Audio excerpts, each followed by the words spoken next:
तव्हां दुनिया में नित नया बिज़नेस ॾिठा हूंदा, तव्हां ॾिठा हूंदा त माण्हू यूनिक आइडिया सां बिज़नेस शुरू कंदा आहिनि, पोइ उहो कामयाब बि वेंदो आहे। हिकिड़ो अनोखे क़िस्म जो बिज़नेसिस तव्हां ॾिठा हूंदा, पर अहिड़ो बिज़नेस तव्हां न ॾिठो हूंदो। हे छोकिरी आहे इंस्टाग्राम ते, हे छा कंदी आहे, हे छोकिरनि खां पैसा वठी करे हुननि जा नाला लिखंदी आहे पंहिंजी ॻिचीअ ते। हाणे अहिड़े बिज़नेस आइडिया जे बारे में कंहिं सोचियो बि न हूंदो। हे छोकिरी जेको आहे उहो पंहिंजो बिज़नेस हलाई थी पई। हाणे हिन वक़्तु तक़रीबन ज़रे घटि हिन जा 80,000 फॉलोवर्स आहिनि इंस्टाग्राम ते। सोच ॾिसो हिन कीअं सोचियो हूंदो हिन आइडिया जे बारे में। वरी हिनखे हुन एग्ज़ीक्यूट बि कयो आहे, वरी हुन मां पैसा बि कमाए थी, छोकिरनि खां पैसा वठी करे उहो वीडियोस ठाहे थी पई। मूंखे छा थो लॻे हिन में हिन छोकिरीअ जो ॾोह न आहे। इहे तरसियल जेके छोकिरा आहिनि, अहिड़ा की तरसियल आहिनि जेके हिन छोकिरीअ खे चवनि था त भाउ असांखे नालो लिखी ॾे।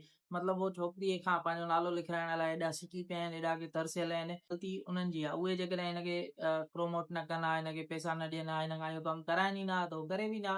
अहिड़े ई तरीक़े सां फुट फेटिश वारा बि हूंदा आहिनि। उहो तव्हां ॿुधो हूंदो त हिकिड़ी अहिड़ी वेबसाइट्स हूंदियूं आहिनि जिते छोकिरियूं पंहिंजे पेरनि जूं तस्वीरूं सेल कंदियूं आहिनि। मतिलबु अहिड़ा हूंदा आहिनि उहो, हुननि जा फुट फेटिश जेके चइबो आहे, हुननि खे बसि हूंदो आहे त पेर ॾिसणा हूंदा आहिनि छोकिरियुनि जा। हुननि खे अलाए कहिड़ी मतिलबु इहो फेटिश आहे, ख़बर सम्झ में कोन थी अचे ॻाल्हि। दुनिया में अहिड़ा अहिड़ा बिज़नेसिस थियनि था पिया। हाणे अहिड़ो यूनिक बिज़नेस मां त पहिरियों दफ़ो ॾिठो आहे।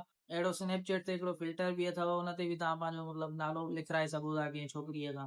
मां चयो तव्हांखे थोरो ॿुधायां अहिड़े बिज़नेस जे बारे में। पर हाणे तव्हां मूंखे ॿुधायो तव्हांखे कहिड़ा अहिड़ा पंहिंजा दोस्त लॻंदा जेके इहो कमु कराए सघनि था, या तव्हां हुननि मां एक्सपेक्ट कयो था त उहो अहिड़ो कमु कराए सघनि था जेके तव्हांखे लॻंदा। या त तव्हां हुननि ॾे वीडियो फॉरवर्ड कयो, या तव्हां हुननि खे हिन कमेंट्स में मेंशन कयो।